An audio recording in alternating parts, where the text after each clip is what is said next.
D voter বিশেষকৈ আমাৰ সনাতনী যিসকল ডি ভোটাৰ আছে, কোচ ৰাজবংশী ডি ভোটাৰ আছে, হাজোঙো ডি ভোটাৰ আছে, গাৰো ডি ভোটাৰ আছে,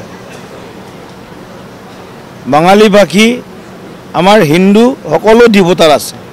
ভাৰতবৰ্ষত কোনো হিন্দু বিদেশী নহয়, কোনো হিন্দু ভাৰতবৰ্ষত বিদেশী নহয়। ভাৰতবৰ্ষত একমাত্ৰ হিন্দুস্তান, একমাত্ৰ এটা অঞ্চল য'ত নেকি ইয়াত হিন্দু সভ্যতা, হিন্দু সংস্কৃতিৰ ইয়াত উৎপত্তি হৈছিল। আৰু হিন্দু যিটো আমাৰ জীৱন পদ্ধতি, এই হিন্দু জীৱন পদ্ধতিক বিভিন্ন পন্থেৰে যিসকলে মানে, যত মত তত পথ, যত জীৱ তত শিৱ, কৃণ্যতু বিশ্বমাৰ্যম, বসুধৈৱ কুটুম্বকম, যিমান বাণী আছে ভাৰতবৰ্ষৰ, এইটো সনাতনী বাণী, আমাৰ সভ্যতাৰ বাণী।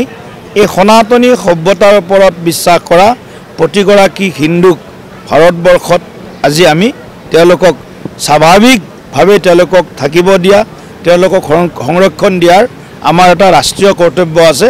আৰু ইয়াত কোনো ধৰণৰ কোনো লুকাই চুৰকৈ কথা কোৱাৰ প্ৰয়োজন নাই, মুকলিভাৱে এই কথাটো আমি কৈছোঁ যে কোনো হিন্দু ভাৰতবৰ্ষত বিদেশী নহয়। আহিব লগা নাই, আহিব লগা থাকিলে 14 চনলৈকে 12জনে এপ্লিকেশ্যন নকৰিলেহেঁতেন। কাপ আমি গৃহীত কৰাৰ পিছত, নাগৰিকত্ব সংশোধনী বিধেয়ক গৃহীত কৰাৰ পিছত 12জনে মাত্ৰ এপ্লাই কৰিছে নাগৰিকত্বৰ কাৰণে। তাৰে 3জনক নাগৰিকত্ব দিয়া হৈছে, বাকী কেইজনমানক নাগৰিকত্বৰ সন্দৰ্ভত তাৰ বিচাৰ প্ৰক্ৰিয়া বা সোধা পোছা চলি আছে। গতিকে এই যিটো এটা ফেক নেৰেটিভ বনাব বিচাৰি আছে যে 24তো হিন্দু আহিলে পাব নেকি, আইন সংশোধন হৈছে হয়, কিন্তু 24ত আৰু হিন্দু আহিব লগা নাই।